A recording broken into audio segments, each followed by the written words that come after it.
Welcome to the inaugural Typev3 Toy Awards, covering the best toys that I experienced in the past year, or in this case, 2016. So without further ado, let's get started. Prettiest toy. The prettiest toy is a pretty simple category. It's basically just what is the toy that I just had to stop and stare at every time I passed it on my shelf.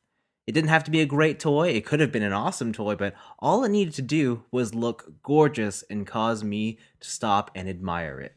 And this year, there is no better toy than the DX Chogokin VF31J. It is by far the nicest looking space-going jet transforming robot that there is. The fact that it is also the best produced VF by Bandai is just a nice bonus. Best under 10. Now I know you're sitting there thinking that this is probably a pretty simple category, but think about it. What did you buy in this past year that was actually $10 or less? It's not as easy as you think, because I'm talking about toys that actually retail for $10. I'm not talking about what awesome toy you bought on a massive clearance or something cheap you picked up at a toy show. I'm talking about a toy that was designed to be retailed at the $10 or lower price point. And I think about all the toys I bought this year, and not many of them qualify. Even something that I hugely enjoy, like Gundam model kits at the high grade scale, the average high grade is above $10, and these kits I would consider still being pretty inexpensive, so the category is tougher than you think. Regardless, the best under $10 purchase I made this year was the LEGO Micro Fighters Ghost. This is a small miniaturized version of the ship from Star Wars Rebels, and it comes with probably my favorite character in the show, Harrison Dula, so it was a pretty no-brainer for me. Favorite toy line. Now, I'm a collector who likes to dabble in a lot of different things, so this one is a bit hard for me to choose, but I narrowed it down to this specific one, and that is the Gundam Iron-Blooded Orphans 1-100 no grade, high grade, or full mechanics. I'm just going to lump them all together because to me they're all the same thing. So that is my favorite toy line of the year.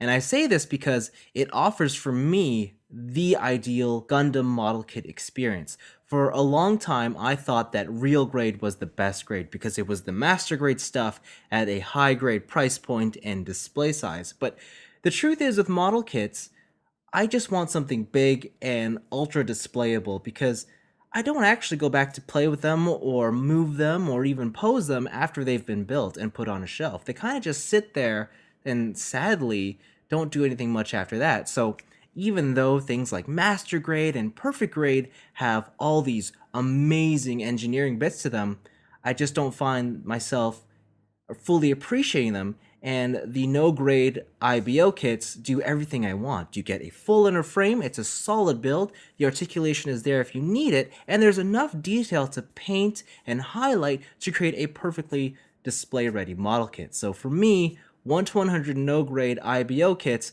are the toy line of the year. The toy I regret passing on most. Now, I'm a collector who likes to dabble in a lot of different toy lines, and I have many different interests, so of course I have many different things that I've passed on due to just lack of budget. And the one that hurts me the most is the SH Figuarts Cross Chogokin Hulkbuster. I love the look of that thing. I got to see the prototype in person, and I thought I was going to get it, and I saved up and I had the budget for it, but at the last minute, I ended up just passing on it because I thought to myself, I could get a whole lot of other cool stuff with the amount of money that I'm going to be putting towards this one figure. And sadly, I did end up getting to see a retail copy, and the minute that happened, my heart sank. It was incredible, and I wish I got one. The bright side is I used that budget to buy this road bike, and I gotta say that was probably the best decision I've ever made, so I suppose I still got my happy ending. Best build. Now, I built a lot of great things over this past year. Some highlights include the real grade Sananju, there's the master grade Thunderbolt kits, and then of course, all the IBO high grade releases are worth a mention too.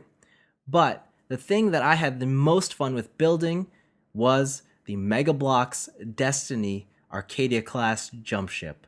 This thing was incredible. It asks you to build out a tower in the most unintuitive way imaginable, and then when you get to the top, you tip it over, and suddenly you have the hull of a spacecraft.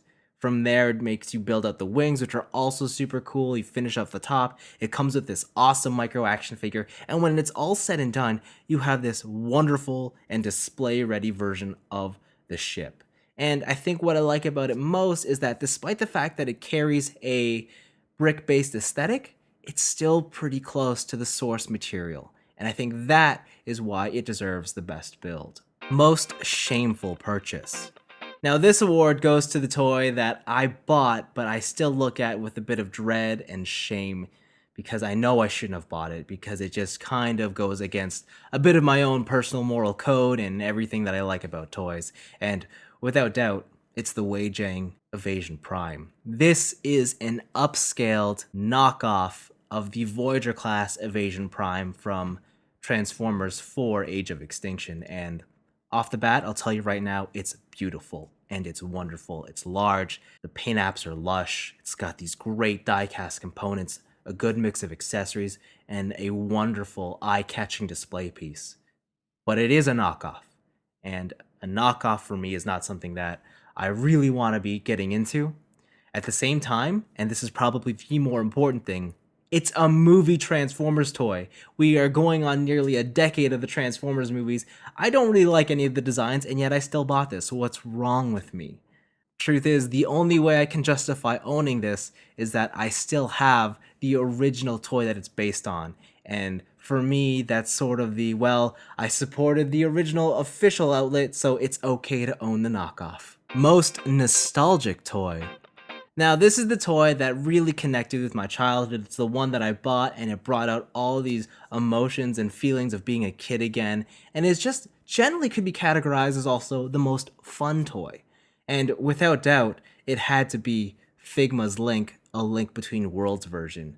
I even made a video specifically about my feelings towards the figure, and it is just a magical toy. It is, at the end of the day, just a bog standard Figma with a lot of accessories, but it is the one that connected with me the most, and that's really all I have to say about it. That's what this category is about, the one that connects with your childhood the most. And even though it is a modern Link based on a modern design, it is squarely rooted in its past Zelda roots, and I think that's all that needs to be said. Most disappointing. Now, I always have to say at the start that most disappointing doesn't necessarily mean it's a bad toy. In fact, the winner for this category is a good toy, but it is also the most disappointing toy. And that is the Masterpiece Shockwave. Now, I come to Masterpiece Transformers for one reason and one reason alone. It is the closest thing Takara Tomy has where they will take a Transformers toy and design it with an almost no limits design mentality. And I come for their incredible engineering, I come for their likeness to cartoon models and whatnot, and Shockwave doesn't quite deliver on that front. Yes, he looks like the cartoon, but no, this is not an interesting toy to transform at all. Its articulation is not really that great. It has 2 LED functions, and yet neither of them are in the head. And then when you consider that the toy costs about $160, it just doesn't really feel like a toy that's worth that much. If you had given me the toy in a vacuum and you didn't tell me the price, I would have said, this would be great, maybe at half the price. But as it is just really expensive for what you get, and there's just better ways that you could spend your money. That said, I still have it on my display, and I still do enjoy it, but it definitely was one of the first major times in the modern Masterpiece Transformers toy line where I truly felt like I was let down. Toy of the Year. And here we go, the final category, the one you were all waiting for, and probably, if I'm honest, one that's pretty obvious for longtime subscribers of this channel. It had to be, of course it was, the Transformers masterpiece, Optimus Primal. I love Transformers, but make no mistake, I am a Beast Wars kid at heart. That is my jam, and this toy satisfies all my needs. It looks like the show model. It does everything that Primal did on the cartoon, and it's just a wonderful toy to play with. Yes, it has one little issue where the gorilla mode doesn't quite look super awesome from the rear, but that's okay. You're here for the robot mode, and the robot mode is fantastic. It is the toy that stays on my desk. I can't stop playing with it. It is amazing. I definitely recommend it as one toy to pick up. If you've taken anything away from this video, this is the one to get. And there you have it.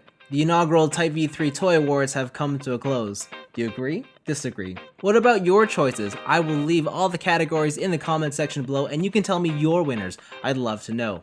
In any event, I'll see you all next year.